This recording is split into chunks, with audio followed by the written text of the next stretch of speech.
Oh, heck yeah, I love rolling initiative. That's because you always go first. You know, despite how good you are at it, it only helps you once per battle.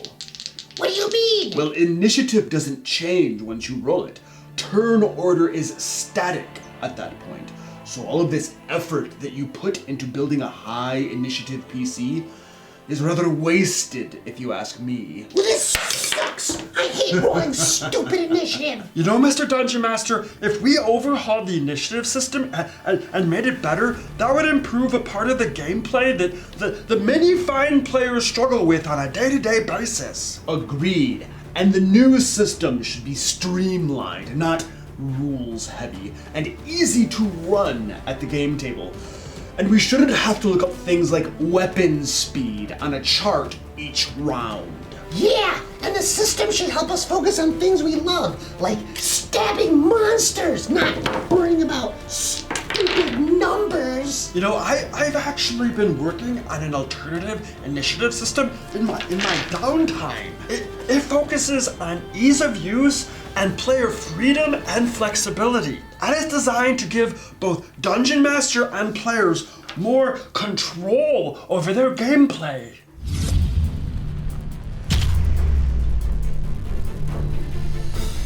Welcome to the DM Lair. I'm Luke Hart, and I've been a Dungeon Master since high school. On this channel, I give practical Dungeon Master advice that you can implement at your game table. Today in the Lair, we're going to be talking about my Homebrew initiative system that I shamelessly teased in a past video. Now, there are tons of initiative systems out there for DMs to use. I've experimented with a few of them myself, so I imagine you might be asking yourself, Luke, why should we care, and what makes your system any better? And I have two answers for that. First, thank you for helping keep my overinflated ego in check and driving me back to the bottle. Second, I make videos every week and I gotta talk about something, but if you want a serious answer, okay, fine. This video will have two parts. In part one, I'll explain how my new initiative system works. Then in part two, I'll discuss the advantages and disadvantages of the system, as I've discovered playtesting it with a few of my D&D groups. That will be the part that addresses why you should care and why you might want to try it out at your D&D games. I will tell you this up front, however. My system makes tracking initiative far easier for the Dungeon Master, and it helps speed up combats. And as I understand it, those are two things most folks are fairly interested in. And a big disclaimer here, much like most of my ideas, they are probably not 100% unique to me. Either I've stolen bits of them because there's a lot of stuff kicking around in here, and I don't know what I own and what I don't, or it exists already and I just don't know it. But first, it's time to give those nerds over at Nerdarchy a little love. But just a little, they are nerds after all. So in case you haven't heard, my dudes Ted and Dave did a Kickstarter a little while back called Out of the Box Encounters. It's a pretty cool book that gives you tons of encounters that you can drag and drop into your game to murder your players with. Now, I normally don't encourage murdering players, but if Nerdarchy says to do it... My apologies, scriptwriters these days. Anyway, it's a pretty cool book that gives you tons of encounters that you can drag and drop into your game to challenge your players' characters with. And if you missed the boat while the Kickstarter was open, you're in luck because the nerds over at Nerdarchy are still accepting late pledges. A link is conveniently placed down below for those who would like to check it out. My only suggestion is to take care, because the moment you back a D&D Kickstarter, you're officially a nerd. No turning back. Let's get back to that initiative system, shall we? As promised, I'm going to first explain how it works, and then I'll give you an example. Step 1. One player and the Dungeon Master roll initiative. So the player with the highest initiative modifier rolls, and the DM rolls, using the highest dex modifier of the different types of monsters they're using in the encounters. Step 2. Whichever side won goes first, sort of. If the player won initiative, 2 players get to take their turn. If the DM won, 1 monster group or type takes their turn. Step 3, the other side goes. If 2 players have already gone, then the DM takes the turn of 1 monster group or type. If the DM went first, then 2 players take their turn. Step 4. Keep rotating from having 2 players or 1 monster group or type take their turn. The rest of the combat plays out the same way. 2 players take their turn, then 1 monster type, then 2 players, then 1 monster type, until everyone has taken their turn. Step 5. The players get 1 minute before the next round begins to discuss tactics. Then we rinse and repeat, starting with step 1. And some important notes. First, when it's time for 2 players to take their turn, any player can go. It doesn't matter. Let the players decide and have that be part of their combat tactics. My only stipulation is that whoever wants to go already knows what they are going to do and is ready to take their turn. No waiting 10 minutes for the wizard to pick out their spell. Thank you very much. Second, you may have noticed that rolling initiative is only important for determining which side goes first. After that, there is no tracking of initiative and no precise order. As long as turns are rotating between 2 players and 1 monster group or type, that's all you need to keep track of. Next point. The Dungeon Master must determine if they want to break the monsters up by groups or types. For instance, if I have just a mob of 20 goblins, I might break them up into 2 groups of 10 each, or 3 groups of roughly 7 goblins each. Then those groups would get their turns in between the players' turns. And here's Guapo making an appearance on the video because he's bugging the crap out of me and really wanted to be on camera. He's adorable, he's Guapo. However, if I had goblin fighters, goblin archers, and then a goblin boss, I would probably break the monsters up by types. So after 2 players go, all of the goblin archers would shoot. Then after 2 more players go, all of the goblin fighters charge in. Then after 2 more players go, the goblin boss takes its turn. The hallmark of this system is simplicity and speed, not rules and bogging things down. If you're looking for that, I suggest you try out the Greyhawk initiative system. That's the definition of rules and bogging things down. Trust me, check it out. Now I'm going to give you a quick example to illustrate how this works. Let's say we pit 5 PCs against a group of hobgoblin warriors, some hobgoblin wizards, and a few hellhounds. First, 1 player rolls initiative. Usually the player with the best initiative does it, and then the Dungeon Master rolls initiative. Let's say the player gets the higher roll. So, 2 players get to take their turns. In this case, Robbie the wizard decides to cast Fireball, really original move there, and then Dalinor the paladin charges in to attack the hobgoblin warriors. At this point, 2 players have gone, so 1 of the monster groups gets to go. The Dungeon Master decides to group them according to their types, and has the hobgoblin wizards all drop some fireballs on the heroes. Monkey see, monkey do, right? Now that 1 monster type has gone, 2 more players get to go. Rudolph, the halfling druid barbarian, rages, shapeshifts into a polar bear, and charges the hobgoblin wizards. Then Grizd, the min-maxed OP hobgoblin ranger rogue, stealths up to the hellhounds and murders 1 of them. Now it's a monster type's turn. The hobgoblin warriors lay into Dalinor with their swords, and 1 charges Nigel the bard, seeing him vulnerable in the back lines. Now the final player gets to go. Normally 2 players could go, but there are only 5 in the group, so the 1 player left gets to go.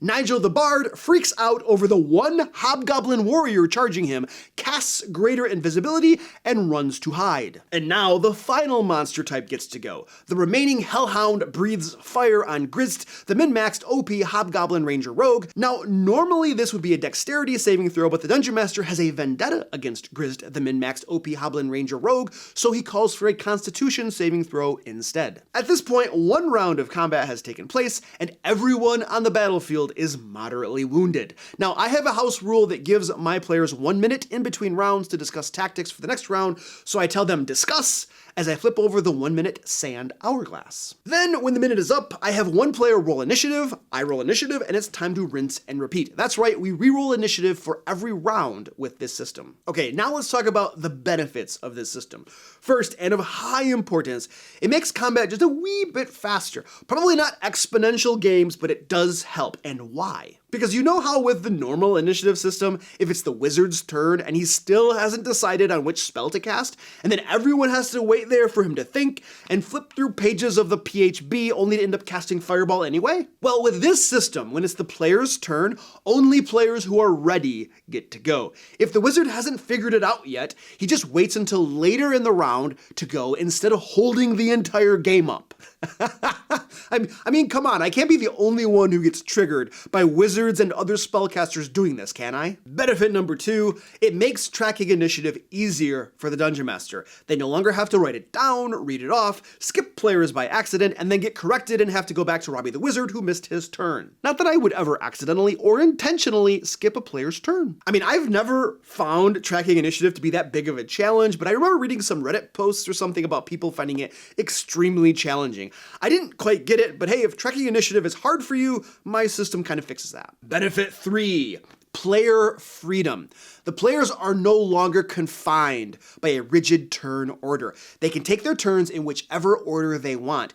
This helps them decide tactics, and honestly, it's a little bit more realistic when you consider that in a 6-second combat round, everything is supposed to be happening simultaneously anyway. So for me, it basically makes sense to be less strict with turn order. The fourth benefit is that the 1-minute tactics discussion between rounds helps them decide which order they'd like to go in on the next round, and cuts down on tactics discussions in the middle of the round, speeding things up. This tactics discussion between rounds is just hugely beneficial for your players. Trust me, they will appreciate having it. Benefit 5, your battles will be more dynamic and interesting when the order that everyone goes in changes from round to round.